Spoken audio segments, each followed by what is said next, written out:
Hi friends, চলে আসলাম আমার একটা নতুন ভিডিও নিয়ে। আজকে জিন্সের প্যান্ট রিপেয়ার।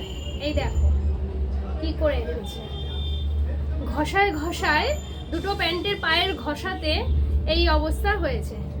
এখন এটাকে দুদিকেই হয়েছে, এই দেখো এদিকেও হয়েছে এদিকেও হয়েছে। এটাকে এবার আমি রিপেয়ার করব। চলো সেই ভিডিওটা আমি তোমাদেরকে দেখাই। আর এটা রিপেয়ার করবার জন্য দোকানে যাওয়া হয়েছিল, সেখানে বলেছে 50 টাকা লাগবে। তো চলো আমি ঘরে বসে রিপেয়ার করে দিই, তোমরা এবার এগুলো দেখো। আমি এটার একটু কাপড় কেটে নেব। এটা যদি জিন্সের কাপড় দিয়ে হয় তাহলে আরও খুব ভালো হয়, কিন্তু জিন্সের কাপড়টা হলে পরে মোটা হয়ে যাবে। সেই জিন্সের কাপড় দিয়ে মেশিনে সেলাই করতে সুবিধা, কিন্তু যেহেতু আমি হাতে করব সেই জন্য আমি এরকমভাবে একটু পাতলা কাপড় কিন্তু ডবল ফোল্ড করে কেটে নিচ্ছি।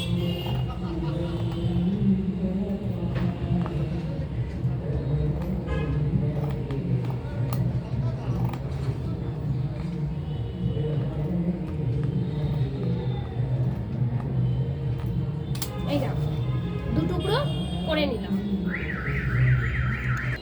এবার এই কাপড়টাকে আমি এখানটায় বসিয়ে দিয়ে এই বল পিনগুলো দিয়ে এগুলোকে চারিদিকে স্টিচ করে দেবো, যাতে আমার সেলাই করতে সুবিধা হয়। ঠিক এইভাবে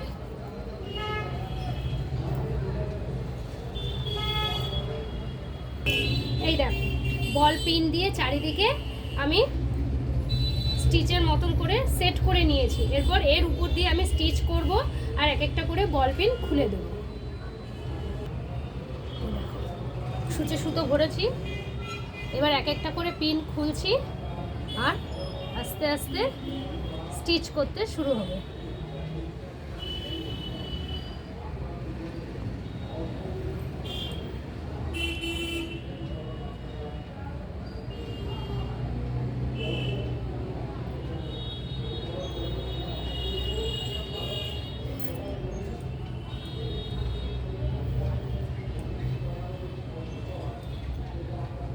একটা পিন খুলে নিলাম।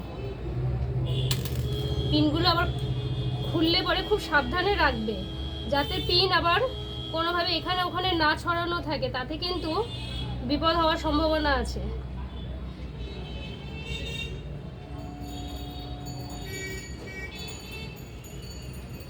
এইভাবে আমি প্রথমে চারিদিকে এরকমভাবে স্টিচ করে নেব।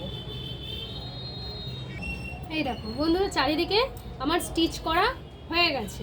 এইবার মাঝখানেও আমি ছোট ছোট যেটাকে বলে কাঁথা স্টিচ, সেগুলোকে আমি দিয়ে দেবো। তাতে কি হবে, এই কাপড়টা কুঁচকিয়ে যাবে না। তো চারিদিকে এইদিকে ছোট ছোট করে স্টিচগুলো দিলে পরে এটা সুন্দর ফিক্সড হয়ে যাবে। আমি এটা হাতে করছি, এটা যখন মেশিনে করা হয় তখন এটা জিন্স কাপড় দিয়ে করে এবং খুব ঘন ঘন ঘন ঘন মেশিনের উপর থেকে স্টিচ করে। যেহেতু জিন্স কাপড়টা মোটা হয়, আমার একটু অসুবিধা হবে বলে ওই জন্য আমি পাতলা এই কাপড়টা দিয়েছি। যদি অসুবিধা, এটা যদি আবার ছিঁড়ে যায়, এর উপরে আবার এরকম একটা পাতলা কাপড় দিয়েও আবার স্টিচ করে দেওয়া যায়। তো চলো দেখাই আমি তোমাদেরকে। এই দেখো বন্ধুরা, দেখো সে ছোটো ছোটো করে কাঁথা স্টিচের মতন স্টিচ করে দিয়েছি, যাতে কাপড়টা কুঁচকিয়ে না যায়। এই দেখো, দেখেছো পুরো কভার হয়ে গেছে। তবে জিন্সের কাপড় দিয়ে করলে একটু মোটা হয়, কিন্তু ওটা একবার করলে দ্বিতীয়বার ছিঁড়ে গেলে আর কিছু করার থাকে না।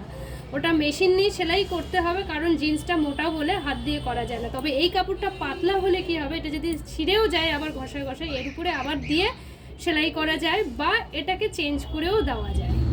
তো এইভাবে ঠিক এই পাশেরটাও আমাকে করব। তো দেখো, ঠিক আছে। তো আজ এই পর্যন্তই, আবার নিয়ে আসবো নতুন কোনো ভিডিও নিয়ে, নতুন কোনো জিনিস নিয়ে। ঠিক আছে, আজকের মতন টাটা, গুড নাইট।